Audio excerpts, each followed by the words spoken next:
നമസ്കാരം. 2023 മാരുതിയുടെ സുപ്രധാനമായിട്ടുള്ള 2 ലോഞ്ചുകളുണ്ടായിരുന്നു. ഒന്ന് നമുക്കറിയാം, ഒബ്വിയസ്ലി ജിംനിയുടെ 5 ഡോർ ആയിരുന്നു.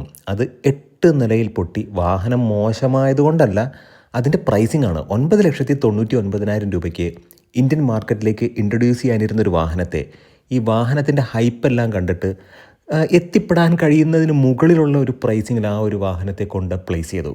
അങ്ങനെയൊക്കെ നോക്കുമ്പോഴത്തേക്കും ഇന്ത്യൻസിനെ അണ്ടർ എസ്റ്റിമേറ്റ് ചെയ്യാൻ പാടില്ല. കാരണം അവർ കൃത്യമായിട്ടുള്ള പഠനങ്ങൾ നടത്തിയിട്ടാണ് ഇന്നൊരു വാഹനം വാങ്ങുന്നത്. അതിനോടൊപ്പം തന്നെ ജിംനിയോടൊപ്പം തന്നെ മറ്റൊരു വാഹനവും ഇന്ത്യൻ മാർക്കറ്റിൽ ലോഞ്ച് ചെയ്തു. പക്ഷേ ജിംനിയുടെ താരപ്രഭയിൽ ഈ ഒരു വാഹനത്തെ ആരും അങ്ങനെ ശ്രദ്ധിച്ചില്ല. യഥാർത്ഥത്തിൽ ബലീനോയുടെ പ്ലാറ്റ്ഫോമിൽ വരുന്ന, അതായത് ഹാർട്ടെക് പ്ലാറ്റ്ഫോമിൽ വരുന്ന മറ്റൊരു വാഹനമാണ്. യൂറോപ്യൻ മാർക്കറ്റിലേക്കുള്ള എസ് ക്രോസിൻ്റെ ഫ്രണ്ട് ഫേഷ്യയൊക്കെ കൊണ്ടുവന്ന് ആ ഒരു രീതിയിൽ കൊണ്ടുവന്ന ഒരു ക്രോസ് ഓവർ വാഹനം എന്നൊക്കെ നമ്മൾ വിളിച്ചാൽ പോലും ഇത് യഥാർത്ഥത്തിൽ ഒരു കോമ്പാക്റ്റ് SUV ഒന്നും വിളിക്കാൻ കഴിയില്ല. ഒരു പ്രീമിയം ഹാച്ച് ബാക്ക് വാഹനത്തെ ഒരു ക്രോസ് ഓവർ രീതിയിലേക്ക് മാറ്റി എന്നുള്ളത് മാത്രമാണ് നമുക്ക് പറയാൻ കഴിയുകയുള്ളൂ. ഫ്രോങ്സ് ആണ്. അപ്പോൾ ഇന്നത്തെ വ്ളോഗിലൂടെ നമ്മൾ ഡിസ്കസ് ചെയ്യാൻ പോകുന്നത് ഫ്രോങ്സ് വാങ്ങാൻ ആഗ്രഹിക്കുന്ന ആളുകൾ ശ്രദ്ധിക്കേണ്ട ചില കാര്യങ്ങളെക്കുറിച്ചിട്ടാണ്. ഒരേ പ്രോഡക്റ്റ് 2 രീതിക്ക് മാർക്കറ്റ് ചെയ്യുന്നു. അതാണ് ഏറ്റവും പ്രധാനപ്പെട്ട കാര്യം. നമ്മൾ അധ്വാനിച്ചുണ്ടാക്കുന്ന പണമല്ലേ, വലിയ ഇൻവെസ്റ്റ്മെൻ്റാണ് ഒരു കാർ വാങ്ങാനായിട്ട് ഇന്ന് നമ്മൾ മുടക്കുന്നത്. അത് പ്രധാനമായിട്ട് നമ്മൾ മനസ്സിലാക്കേണ്ട ഒരു കാര്യമാണ്. നമ്മളുടെ ഒരു ഡിസിഷൻ തെറ്റിപ്പോയി കഴിഞ്ഞാൽ ഇത്രയധികം പണം പെട്ടെന്ന് ഇല്ലാതാക്കാൻ കഴിയുന്ന മറ്റൊരു പ്രോസസ്സ് ഇല്ല. അതായത് ഒരു കാർ ബൈയിങ് പ്രോസസ്സ് പോലെ മറ്റൊരു പ്രോസസ്സ് ഇല്ല. നമ്മളൊരു വാഹനം വാങ്ങിച്ച് നമുക്കത് ഇഷ്ടപ്പെട്ടില്ലെങ്കിൽ ഇമ്മീഡിയറ്റ്ലി 2 ആഴ്ച കഴിഞ്ഞ് കൊടുത്താൽ പോലും വാഹനവിലയുടെ 10% കുറയും. തീർച്ചയായിട്ടും ഈ ഒരു കോണ്ടന്റ് ഉപകാരപ്രദമാകും എന്ന് വിശ്വസിക്കുന്നു. എഞ്ചിൻ പേട്ട മറ്റൊരു വ്ളോഗിലേക്ക് ഏവർക്കും ഹാർദമായ സ്വാഗതം. നമ്മുടെ വ്ളോഗും നമ്മുടെ ഇത്തരത്തിലുള്ള കോണ്ടന്റുകളൊക്കെ നിങ്ങൾക്ക് ഉപകാരപ്രദമാകുന്നുണ്ടെങ്കിൽ നമ്മുടെ ചാനലിനെ ഒന്ന് സപ്പോർട്ട് ചെയ്യുക, സബ്സ്ക്രൈബ് ചെയ്യുക, മാക്സിമം ലൈക്ക് ചെയ്യുക, ഷെയർ ചെയ്യുക, കമൻറ്റ് ചെയ്യുക. ഈ ഒരു വാഹനം ഫ്രോങ്സ് യഥാർത്ഥത്തിൽ ബലീനോ തന്നെയാണ്. ബലീനോയുടെ സെയിം പ്ലാറ്റ്ഫോം, സെയിം എൻജിൻ. ഓട്ടോമാറ്റിക്കിലേക്ക് വരുമ്പോൾ മാത്രം ഒരു ചെറിയ വ്യത്യാസമുണ്ട്. കാരണം ഇത് ബലീനോ അല്ല, മറ്റൊരു വകഭേദമാണ്, അല്ലെങ്കിൽ കുറച്ചും കൂടെ പ്രീമിയം ആണെന്ന് തോന്നിപ്പിക്കുന്ന രീതിയിലുള്ളൊരു ഓട്ടോമാറ്റിക് ട്രാൻസ്മിഷനാണ് അവിടെ കൊടുത്തിട്ടുള്ളത്. അതായത് torque converted 6 speed torque converted automatic transmission ഈ ഒരു വാഹനത്തിലുണ്ട്. അത് പ്ലേസ് ചെയ്തിട്ടുള്ളത് 1 ലിറ്റർ ബൂസ്റ്റർ ജെറ്റ് എഞ്ചിൻ്റെ കൂടെയാണ്. അപ്പോൾ നമ്മൾ മനസ്സിലാക്കേണ്ട ഒരു കാര്യമെന്ന് പറയുന്നത്, ബലീനോയിൽ കിട്ടുന്ന അതേ സുഖ സൗകര്യങ്ങൾ മാത്രമേ നമുക്ക് ഫ്രോങ്സിലും കിട്ടുകയുള്ളൂ. ഒന്ന് നോക്കിക്കഴിഞ്ഞാൽ പുറമേന്ന് ഭയങ്കര ഭംഗിയാണ് ഈ ഒരു വാഹനത്തെ കാണുമ്പോൾ. ആ ഫ്രണ്ടിലെ വലിയ ഗ്രില്ലുകൾ, അതുമാത്രമല്ല ഹെഡ് ലാമ്പിൻ്റെ പ്ലേസ്മെൻറ്റ്. എന്നാൽ ഹെഡ് ലാമ്പിൻ്റെ മുകളിൽ ഒരു പിരികം വെച്ചതുപോലെയുള്ള ഡേ ടൈം റണ്ണിങ് ലൈറ്റുകൾ, ഐസ് ക്യൂബ് പോലെയാണ് ഇതിരിക്കുന്നത്.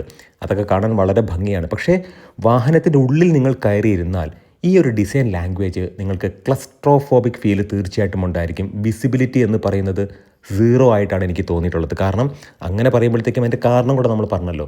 നമ്മളൊരു വാഹനം, അതായത് ഈ ഒരു വാഹനം എടുത്ത് നമ്മൾ റിവേഴ്സ് ഒക്കെ എടുക്കുന്ന സമയത്ത് ഇപ്പം നമുക്ക് 360 ഡിഗ്രി ക്യാമറ കാര്യങ്ങളൊക്കെ ഉണ്ടായിരിക്കും. എന്നാൽ പോലും ഈ ഡ്രൈവറുടെ ഒരു പ്രസൻസ് ഓഫ് മൈൻഡ് വളരെ അന്ധമായി വിശ്വസിക്കാതിരിക്കുക എന്നുള്ളതാണ് എടുത്തു പറയേണ്ട ഒരു കാര്യം. അപ്പോൾ ആ രീതിയിൽ നമ്മൾ നോക്കുകയാണെന്നുണ്ടെങ്കിൽ ഡ്രൈവറുടെ ഒരു സൂക്ഷ്മത എപ്പോഴും വളരെ ഇമ്പോർട്ടൻ്റ് ആണ്. അങ്ങനെ നോക്കുമ്പോഴത്തേക്കും പില്ലർ കഴിഞ്ഞിട്ടുള്ള ക്വാർട്ടർ ഗ്ലാസ് നിങ്ങൾ നോക്കൂ, വളരെ ചെറുതാണ്. നമുക്കൊന്നും കാണാൻ കഴിയില്ല അതിലൂടെ. പെട്ടെന്നൊരു ക്ലസ്ട്രോഫോബിക് ആയിട്ടുള്ളൊരു ഫീലിനെ അതിൻ്റെ അപ്പുറത്ത് നമ്മളൊരു പ്രത്യേക ഒരു ഇടുങ്ങിയ സ്ഥലത്ത് കൊണ്ട് ഈ ഒരു വാഹനം തിരിക്കുമ്പോൾ നമുക്കതിൻ്റെ ബുദ്ധിമുട്ടുകൾ മനസ്സിലാക്കാൻ കഴിയും. അതാണ് ഏറ്റവും പ്രധാനപ്പെട്ട കാര്യം. ഐ ലെവലിന് മുകളിൽ നിൽക്കുന്ന ഡാഷ്ബോർഡ്, അതും മറ്റൊരു പ്രധാനപ്പെട്ട കാര്യമാണ്. അങ്ങനെയൊക്കെ വെച്ച് നോക്കുമ്പോഴത്തേക്കും ഇതിൻ്റെ ഒരു ഫ്രണ്ട് ഫേഷ്യ എന്ന് പറയുന്നത് വളരെ നല്ലതാണ്. നല്ലൊരു ലുക്കുണ്ട്, ഇമ്പ്രസീവ് ആയിട്ടുള്ളൊരു സ്റ്റാൻസ് ഉണ്ട്. 190 മില്ലിമീറ്ററാണ് ഈ ഒരു വാഹനത്തിൻ്റെ ഗ്രൗണ്ട് ക്ലിയറൻസ് എന്ന് പറയുന്നത്. 1555 മില്ലിമീറ്റർ അപ്രോക്സിമേറ്റ്ലി, അതാണ് ഈ ഒരു വാഹനത്തിൻ്റെ ഹൈറ്റ്. അങ്ങനെയൊക്കെ വെച്ച് നോക്കുമ്പോഴത്തേക്കും ഈ 190 മില്ലിമീറ്ററിന് ഉള്ള ഈ ഒരു വാഹനം, അതായത് ഗ്രൗണ്ട് ക്ലിയറൻസ് ഉള്ള ഒരു വാഹനത്തിൽ ഒരു 5 പേര് കയറിയിരുന്നാൽ 170 മില്ലിമീറ്ററിലേക്ക് അത് കുറയും. അത് തീർച്ചയാണ്. നമ്മൾ കഴിഞ്ഞ വീഡിയോയിലൂടെ പറഞ്ഞിട്ടുണ്ടായിരുന്നു, SUVയിലാണെന്നുണ്ടെങ്കിൽ, ലാഡർ ഓൺ ഫ്രെയിം വാഹനത്തിലൊക്കെ ആണെന്നുണ്ടെങ്കിൽ ഇത്തരത്തിലുള്ളൊരു വലിയ ഡ്രാസ്റ്റിക് ആയിട്ടുള്ളൊരു ചേഞ്ച് അല്ലെങ്കിൽ ഒരു കുറവ് ക്ലിയറൻസിൽ വരില്ല എന്നുള്ളത് യാഥാർത്ഥ്യമാണ്. അപ്പം നമുക്ക് കാര്യത്തിലേക്ക് വരാം. ഈ ഒരു വാഹനത്തിൻ്റെ സൈഡൊക്കെ നോക്കുകയാണെന്നുണ്ടെങ്കിൽ നല്ല ഭംഗിയാണ്, നല്ല ഡിസൈൻ ലാംഗ്വേജ് ആണ്. ഫ്രണ്ടും കാഴ്ചയ്ക്ക് മോശം എന്നൊന്നും എനിക്ക് പറയാൻ കഴിയില്ല, വളരെ മികച്ച ഡിസൈൻ ലാംഗ്വേജ് തന്നെയാണ്. ബാക്കിലേക്കൊക്കെ നോക്കുകയാണെന്നുണ്ടെങ്കിലും നമുക്ക് മോശം പറയാനില്ല. അപ്പോൾ ഡിസൈൻ ലാംഗ്വേജ് കൊണ്ട് വളരെ ഇമ്പ്രസീവായിട്ട് എനിക്ക് തോന്നി. കാണുന്നവൻ്റെ കാഴ്ചയിലാണ്, അല്ലെങ്കിൽ കണ്ണിലാണ് സൗന്ദര്യം എന്ന് നമ്മൾ വീണ്ടും വീണ്ടും എടുത്തു പറയുന്നു. ഓക്കെ, ഇനി നമുക്ക് ഇൻറ്റീരിയറിലേക്ക് വരാം. ഇൻറ്റീരിയറിലേക്ക് വരുമ്പോഴത്തേക്കും പ്ലാസ്റ്റിക് ക്വാളിറ്റി, പ്രീമിയം കാറ്റഗറിയിൽ വിൽക്കുന്ന ഒരു വാഹനത്തിൻ്റെ പ്ലാസ്റ്റിക് ക്വാളിറ്റി ആണോ? അല്ല.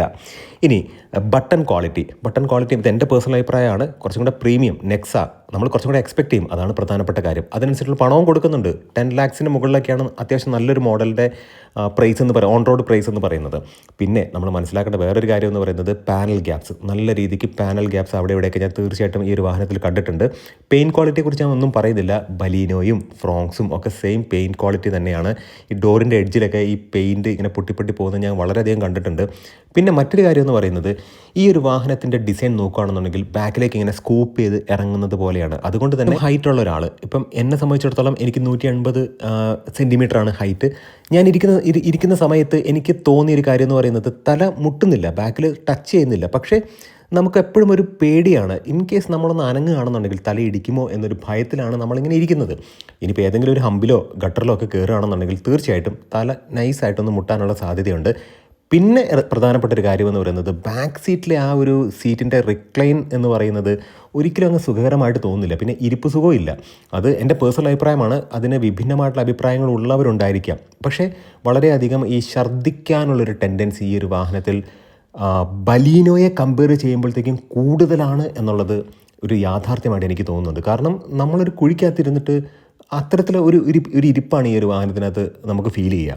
പിന്നെ അത് മാത്രമല്ല, ഈ ഒരു വാഹനത്തിൻ്റെ ഫാബ്രിക് ക്വാളിറ്റിയൊക്കെ കുറച്ചും കൂടെ ഇമ്പ്രൂവ് ചെയ്യാം. കാരണം നമ്മൾ ഈ കൊടുക്കുന്ന പണം 10 ലക്ഷത്തിന് മുകളിൽ ഓൺ റോഡ് കൊടുക്കുന്നൊരു വാഹനത്തിന് കുറച്ചും കൂടെയൊക്കെ ഒരു നെക്സ അല്ലേ, ആ ഒരു പ്രീമിയം നേച്ചർ കൊണ്ടുവരാം എന്നുള്ളതാണ്. പിന്നെ അത് മാത്രമല്ല, പാർട്ട് ഷെയറിങ് ഒബ്വിയസ്ലി ഉണ്ട്.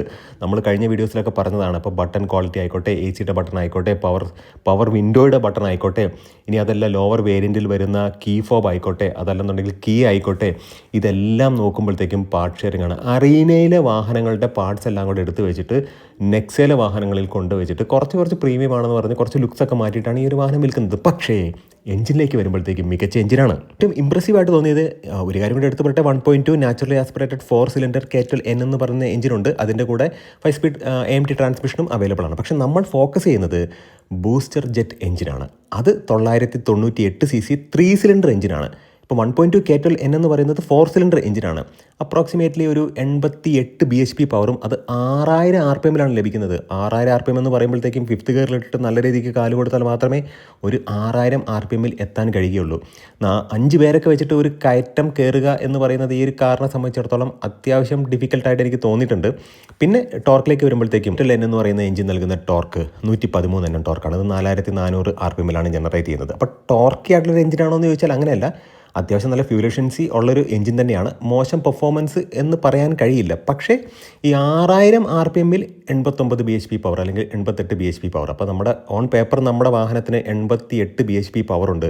പക്ഷേ അത് ലഭിക്കണം എന്നുണ്ടെങ്കിൽ നമ്മൾ നോർമൽ ഓടിക്കുന്ന സമയത്തൊക്കെ നമ്മുടെ വാഹനത്തിന് RPM എന്ന് പറയുന്നത് ഒരു 4000, 4500, 5000 ആ ഒരു റേഞ്ചിലേക്ക് ആയിരിക്കും. 6000ത്തിലേക്ക് എത്തുമ്പോഴാണ് ഈ 88 bhp എത്തുകയുള്ളൂ.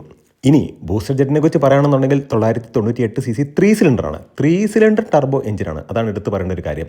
ഇവിടെ 98.69 bhp ആണ്. അത് 5500 RPM ജനറേറ്റ് ചെയ്യുന്നുണ്ട്. പക്ഷേ ടോർക്കിലേക്ക് വരുമ്പോഴത്തേക്കും 147.6 Nm ടോർക്ക്. അത് 2000 RPM. ഇതാണ് പോയിന്റ്. 2000 RPM മുതൽ നമുക്ക് ആ ഒരു ടോർക്കിൻ്റെ ഫീലിംഗ് ശരിക്കും അനുഭവിക്കാൻ അല്ലെങ്കിൽ എക്സ്പീരിയൻസ് ചെയ്യാനായിട്ടുള്ള ഒരു സാഹചര്യമുണ്ട്. ഇപ്പോൾ നമ്മൾ നോക്കുകയാണെന്നുണ്ടെങ്കിൽ 4500 RPM ആകുമ്പോഴത്തേക്കും മാക്സിമം ടോർക്കായിട്ടുള്ള 147.6 Nm ടോർക്ക് ഇവരെ അച്ചീവ് ചെയ്യും എന്നുള്ളത് യാഥാർത്ഥ്യമാണ്. പക്ഷേ 6 speed torque converted automatic transmission ഈ ഒരു വാഹനത്തിലുണ്ട്. അതെടുത്ത് പറഞ്ഞ ഒരു കാര്യം തന്നെയാണ്. ഏസിൻ സോഴ്സ്ഡ്. നമുക്കറിയാം ഈ ഒരു ടോർക്ക് കൺവെർട്ടഡ് ഓട്ടോമാറ്റിക് ട്രാൻസ്മിഷൻ തന്നെയാണ് നമ്മുടെ ബ്രസയിലും അത് മാത്രമല്ല എർട്ടിഗയിലൊക്കെ ഇരിക്കുന്നത്. അപ്പോൾ അങ്ങനെ നോക്കുമ്പോഴത്തേക്കും മെക്കാനിക്കലി ഈ ഒരു ബൂസ്റ്റർ ജെറ്റ് എഞ്ചിനുള്ള മോഡൽ കുറച്ചും കൂടെ നല്ലതാണ്. കൂടുതൽ പാർട്സൊക്കെ ജാപ്പനീസ് പാർട്സാണ്. ഞാൻ നോക്കിയ സമയത്ത് എനിക്ക് അങ്ങനെയാണ് തോന്നിയത്. തീർച്ചയായിട്ടും നമ്മൾ മനസ്സിലാക്കേണ്ട ഒരു കാര്യം, ഇതൊരു പ്രീമിയം വാഹനമാണോ എന്ന് ചോദിച്ചാൽ അല്ല. ഇപ്പോൾ നെക്സ ഷോറൂമിലേക്ക് നമ്മൾ ചെല്ലുമ്പോഴത്തേക്കും ബലീനോനെ തന്നെ അതിൻ്റെ ആ ഒരു ചേസിസിൽ ഒരു ബോഡി ഷെൽ സ്ട്രക്ചർ വെച്ചിട്ട് വിൽക്കുകയാണ്. സെയിം വാഹനം തന്നെയാണ്. അപ്പോൾ അങ്ങനെയൊക്കെ വെച്ച് നോക്കുമ്പോഴത്തേക്കും ഇത് നല്ല രീതിക്കുള്ളൊരു മാർക്കറ്റിംഗ് തന്നെയാണ്. പക്ഷേ എനിക്ക് എക്സ്പീരിയൻസ് ഒരു കാര്യം എന്ന് പറയുന്നത്, യാത്രാ കംഫർട്ട് എന്ന് പറയുന്നത് ബാക്ക് സീറ്റിൽ കുറച്ച് ബുദ്ധിമുട്ടാണ്. അത് ക്ലസ്ട്രോഫോബിക് ഫീലുണ്ട്. അത് മാത്രമല്ല ഈ പറഞ്ഞ പോലെ റിക്ലൈൻ ആംഗിളൊന്നും അത്ര പ്രോപ്പറായിട്ടുള്ള ഒരു സുഖകരമായിട്ടുള്ള രീതിയിലൊന്നും അല്ല.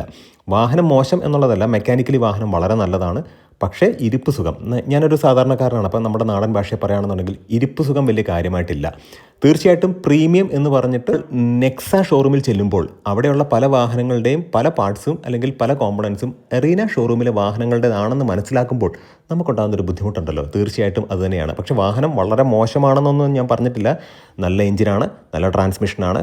പക്ഷേ യാത്രാസുഖവും അത് മാത്രമല്ല, വാഹനത്തിനകത്തുള്ള അമിതമായിട്ടുള്ള ആ ഒരു ഇരുളിമ അല്ലെങ്കിൽ ക്ലസ്ട്രോഫോബിക് ഫീല്, അത് യഥാർത്ഥത്തിൽ വാഹനം വാങ്ങിച്ച് ഉപയോഗിക്കുമ്പോഴാണ് നമുക്കതിനെക്കുറിച്ച് കൂടുതലും മനസ്സിലാക്കാൻ കഴിയുകയുള്ളൂ. കാരണം പലപ്പോഴും ഈ വാഹനം തിരിക്കുന്ന സമയത്തൊക്കെ നമ്മളൊരു ജഡ്ജ്മെൻറ്റിൽ നമ്മുടേതായിട്ടുള്ളൊരു ഊഹത്തിൽ അങ്ങ് തിരിക്കുകയാണ്.